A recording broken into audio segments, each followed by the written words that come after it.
ماوەی 10 ڕۆژە بانگەشەی لیست و کاندیدانی هەڵبژاردننی ئەنجومەنی ڕاوێژ و ئەنجومەنی شارەزایانی ئێران بەردەوامە و لە کاتژمێر 8 بەیانی ئەم ڕۆژەوە وەک ئامادەکاری و پێدانی ماوە بۆ دەنگدەران بۆ یەکلابوونەوە و هەڵبژاردننی کاندیدی خۆیان ماوەی بێدەنگی پێش هەڵبژاردن دەستی پێکرد و داوا لەلایەنەکانی بەشدار لە هەڵبژاردن کرا هەڵمەتی بانگەشەکانیان ڕابگرن.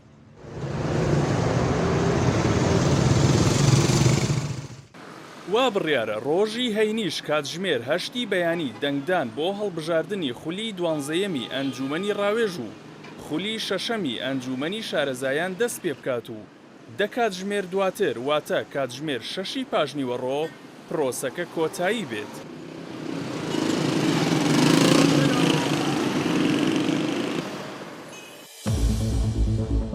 لە پرۆسەکەدا 61,172,298 کەس مافی دەنگدانیان هەیە کە 30,945,133یان پیا و 30,227,145یان ژنن.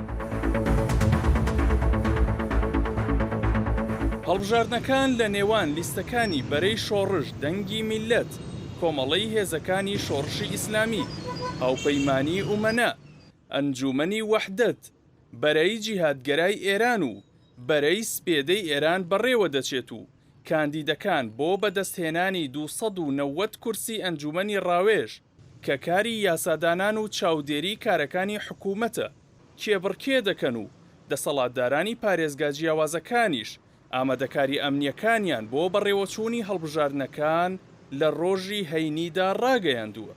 لەلایەن وەزارەتی ناوخۆی ئێرانیشەوە وەک هاندان بۆ بەشداریکردنی هەڵبژاردنەکە کورتەنامەی بانگهێشکردنی دەنگدەران بۆ هاوڵاتیان ڕەوانە کراوە.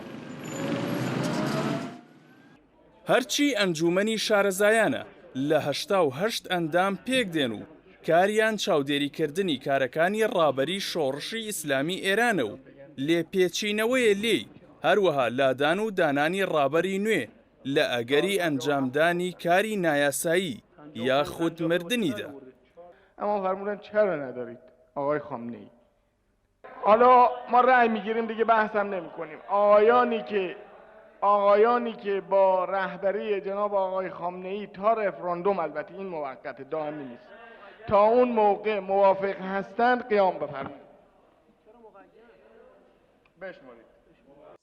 ئەنجومەنی چاودێری ئێران ڕایگەیاند 12,033 کاندید مۆڵەتی بەشداریکردنیان لە هەڵبژاردندا وەرگرتووە و چەندین کاندیدیشیان ڕەت کردوێتەوە کە دیارترینیان حەسەن ڕۆحانی سەرۆکۆماری پێشووتری ئێران بوو بۆ ئەنجومەنی شارەزایان. دوایی ڕاگەیاندنی هەواڵەکە چەندین جار بە فەرمی داوای هۆکاری ڕەتکردنەوەی ناوەکەی لە کۆمسیۆنی ئێران کرد بەڵام بێوەڵام ماوەتەوە. رسیدیم به توافق این بود که تحریم‌های هسته‌ای برداشت.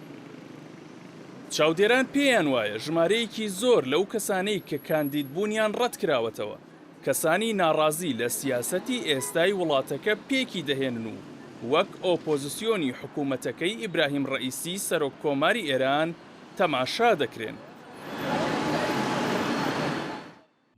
دوای ڕووخانی ڕژێمی پادشایی پەهلەوی لە ئێراندا تا ئێستا 11 خولی هەڵبژاردن بۆ ئەنجومەنی ڕاوێژ ئەنجام دراوە کە ڕێژەی بەشداریکردن تێیدا بەم جۆرە بووە.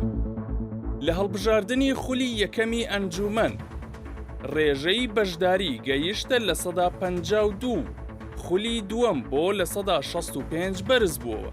لە خولی سێیەمدا لە 160 و لە خولی چوارەم بۆ 58% کەمی کرد.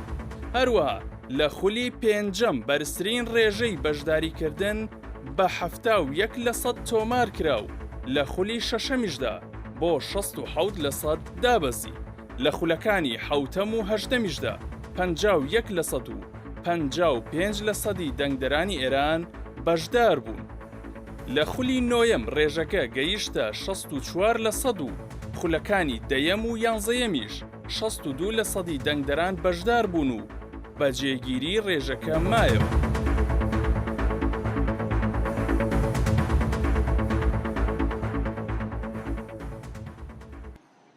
بەپێی ڕاپرسیەکان لەم هەڵبژاردنەدا 58% هاوڵاتیان تەنانەت ئاگادار نەبوون لەوەی ئەم ساڵ هەڵبژاردن لە وڵاتدا بەڕێوە دەچێت.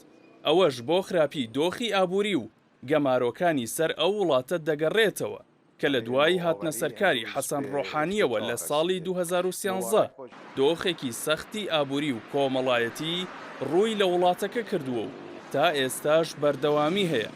لە بەرانبەردا دەسەڵاتداران و سیاسەتمەدارانی ئێران بەڕێکاری جیاواز جەخت لە بەشداریکردنی زۆری هاوڵاتیان لە هەڵبژاردنەکاندا دەکەنەوە بەڕێگەیەک بۆ پوچەڵکردنەوەی پلانەکانی وڵاتانی ڕۆژئاوا و دۆژمنانی ئێران ناوی دەهێنن.